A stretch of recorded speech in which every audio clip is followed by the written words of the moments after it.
The Bear and Cheryl Show. We're just going to chat about it edition. So, yeah, I just got up. So, yeah, this is my bed hair. Hanging out with my friend Jeff on another guy's podcast. It's so cool. I'm getting the hang of all this other stuff. So, we're not doing Bear's Book Corner today because I had an epiphany and I want to share my epiphany with all y'all, because it's life changing. And because as you know, I am super gifted, powerfully gifted, um, and had a wonderful experience happen. And so I want to do a couple things about that wonderful experience. I thought, because I'm actually quite an extraordinary public speaker, so instead of actually reading a book, I want to tell a story, because I'm also a storyteller, and really plenty of things that people tried to take from me. And you didn't take it. Yeah. And I want to keep saying that. Shout out to my gifted peeps that they're helping me see that now. But it's called it's the Ugly Duckling. Now, I had a lot of different editions of the Ugly Duckling in my day, but it's such a sad story in some ways until you actually get with the swans. And I'm sure most people know the story, but I will briefly mention the story if you don't know it. If somehow you're not on the planet for a long time and you don't know the story, I think it's from Hans Christian Andersen, who I love. And so it's sort of this story that and I think it's maybe the gifted experience, but it's also my personal experience. And I knew that 30 years ago. I knew that when I was in my teens and my 20s. I knew that. And I just had never found my swans. And I think I have my wonderful gifted peeps. I think I found my swans now. So basically the story is that it's kind of like a fairy tale story, fable, but I think it really happened, because it really happened to me and maybe other people. There was a swan and she laid eggs, but she laid eggs kind of by the water, but kind of a little bit on the hill, unfortunately. I think I'm going to paraphrase a little bit of it.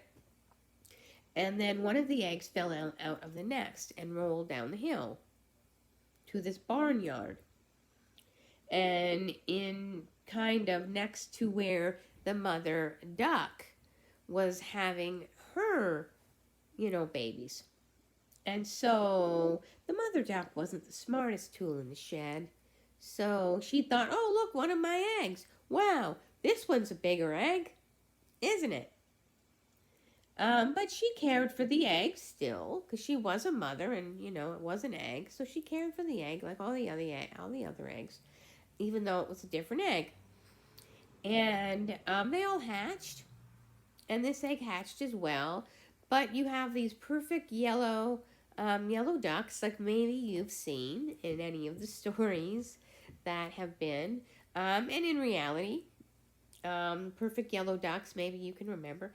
And there was this one giant goose egg, and the goose egg hatched, and just because I'm going to talk about girls, we're going to call the girl swan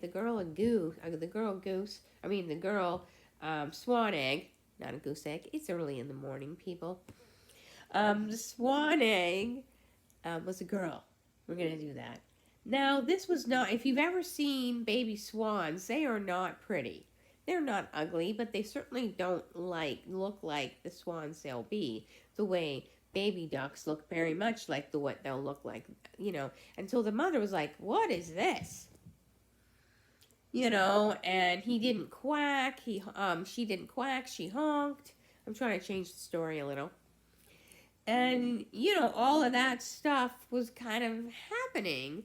And then, her brothers and sisters were kind of like, well, who's this? Who's this? This isn't us. This animal isn't us. And of course, the goose. Okay, maybe we should call it a goose. It's actually the ugly duckling. This is why I read books. This is what trauma looks like right here. Trauma. Thanks, Mom and Sharon. You did your job, I guess. But I'm coming back from it, and this is the point of the story. Is that the duck didn't know that it was a swan, and the swan didn't know it was a swan. And so basically, the little swan baby, was treated very badly. They pecked at it, they called its name, they yelled at it. It barely got any food because the mother duck, didn't want to feed it, but it managed to survive somehow. And then eventually it didn't know what to do. It wasn't a barnyard animal. It wasn't, when the mother duck was teaching all the other ducks how to swim, it did learn how to swim because, it was fowl. It was an animal that did swim. So, but no one was very nice to it.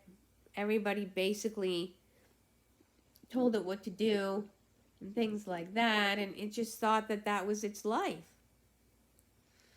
It didn't know anything else.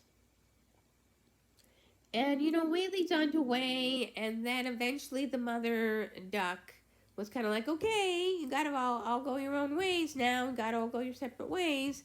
So the swan went its separate ways too, right? Went her separate ways. And so she tried to survive as best she could because she didn't know anything.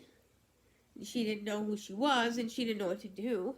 But she was a bird, and she was a very smart bird, so she knew how to do things, so she managed to survive.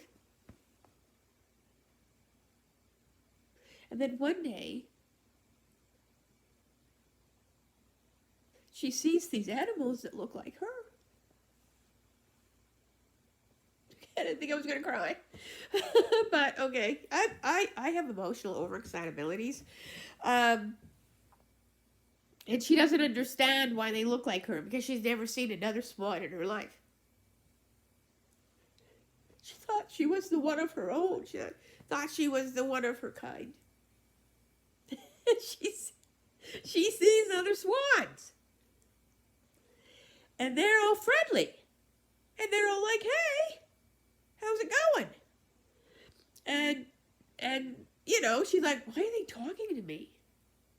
Why do they look like me? And they're like, come on over. And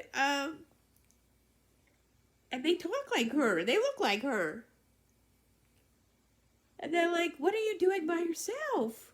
Where's all your family? That kind of thing. Where are you from?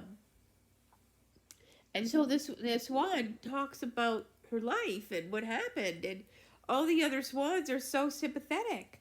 They're like, oh my God, you're not a duck. You're one of us. You're amazing. We are the royalty of the bird family. Come and live with us in glory and goodness. You're one of us. And so she does. And she finds out all the things that swans need to find out because they help her. And I just had that experience. So I want to shout out to my friend Sarah from our group, where she actually gave me such a wonderful experience yesterday about that very thing. I have struggled finding help, as a gifted person.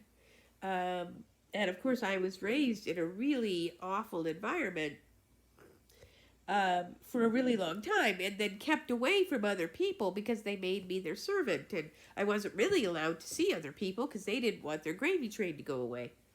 So it wasn't until I basically escaped that I was free when my mother died. And my sister, well, she kind of decided that she didn't want to, that I was more trouble than I was worth, I think, at that point, because we were both older.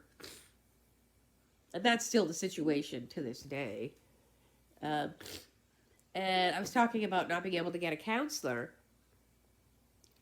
And she was just so extraordinary. She explained to me in a very short period of time what happened and why I kept having trouble with these counselors and stuff. And I could not believe it. I could not. She explained me to me. And it was like unbelievable. I'm like, oh my God, are you telling me that that's what it is? So these people really aren't stupid?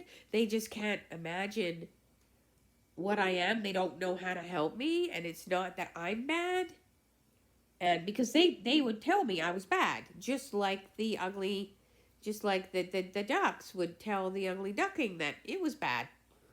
And she's like, no, you're amazing. You're wonderful. You are very high functioning.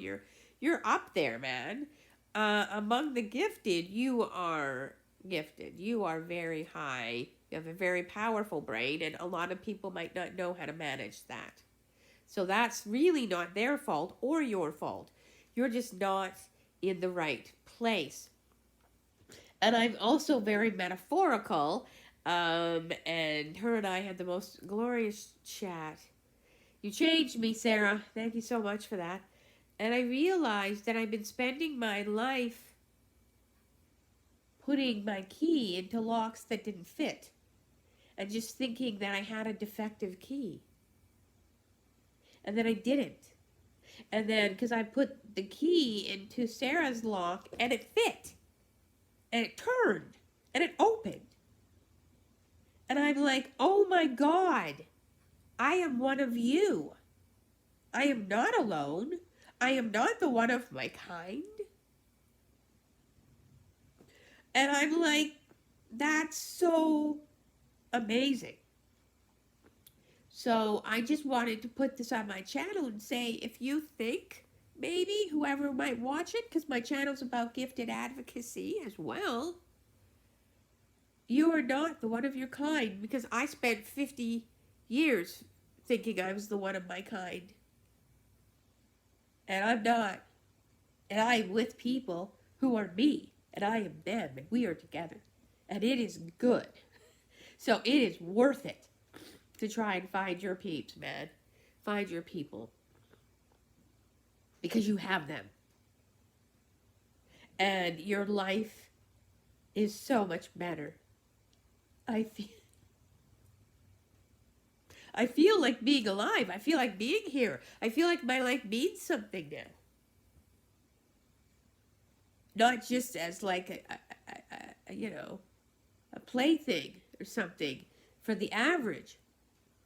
Having to worship at the altar of the mediocre. Sort of the butts of primitive people jokes. No.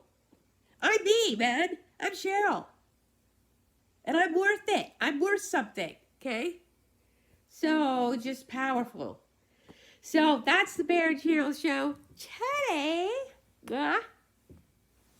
And we hope you have a good Saturday. Bye, everybody. The Bear and Cheryl show.